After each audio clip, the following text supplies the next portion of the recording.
This is Frontline with Jessica. Preventing associations is the only way the NFL has of guarding against a fixed game.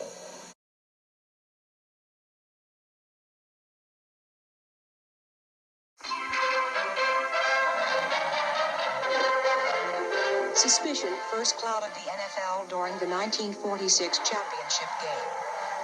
Polo Grounds, Pro Championship game under a cloud. The Chicago Bears take the field against the grim New York Giants. Gamblers trying to make bribes involve two Giant players, including halfback Bill Chuck. The players had failed to report the bribes offered them.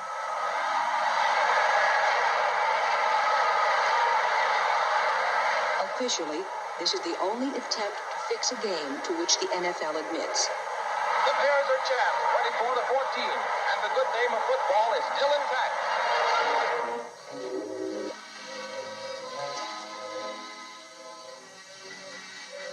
In the early 1950s, the connection between mafia bosses like Frank Costello and convicted bookmakers like Frank Erickson were being exposed by the Senate Rackets Committee.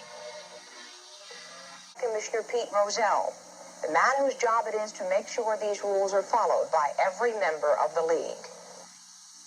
Does the rule about associating with gamblers cover players and owners, managers, team members as well? It would include everyone in the NFL, but of course you have to define the term gamblers. By gamblers, I assume you're talking about illegal gambling. I'm talking about illegal gambling. Yes, continued associations after they know who the individuals are. Why is that so important, Mr. Commissioner? Oh, it goes to the integrity of the game. Our biggest problem is suspicion. Rozelle's first scandal came when Alex Karras admitted betting. Now Rozelle, who'd been warned about Karras, had to suspend him. But you make a mistake and you have to say. Another player, Paul Hornung, made the same mistake and was suspended too. But Rozelle did nothing when Hornung was later seen with an illegal bookie. In 1970, news broke that a grand jury was interested in 4 quarterbacks, 2 college coaches, and a bookie. A federal grand jury will begin hearing testimony in 2 weeks, January 20th, about the operations of perhaps the largest betting gambling operation in sports history. The key man in the entire investigation is Don Dawson. It would appear he knows everybody who is anybody in sports.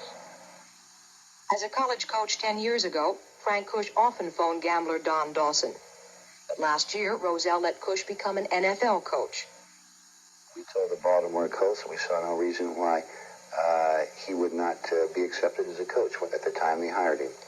An IRS affidavit, an investigation showed that Frank Cush talked numerous times to known gambler Dice Dawson. Was that a thorough background check? I'm sure that our security department evaluated that at the time.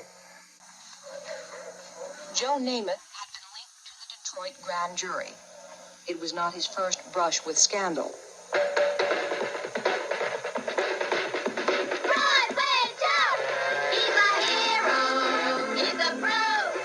Broadway Joe, the swinging superstar of the late 60s, had started out as a bookie's runner.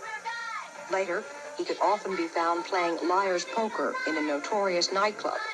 And for months, the NFL had known that Namath's own restaurant had become a hangout for bookies and gamblers. When Manhattan police planned a raid on Namath's restaurant, Bachelor's 3, Pete Rozelle was forced to act fast. Namath was ordered to sell his place or quit the game.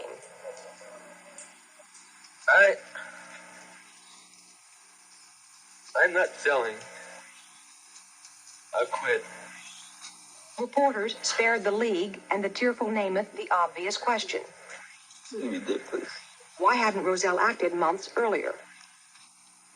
Well, when we learned of the problem at this Bachelor's 3 restaurant, we got all the information we could, and then I confronted Joe privately about it. Is that vigorous enforcement? I think that's as vigorous as we can do in the way of associations. If they're going to associate with individuals that are clearly on the outskirts of society, they're going to bring discredit to themselves, to league, and continue the association and just flaunt it, then I think something could be done.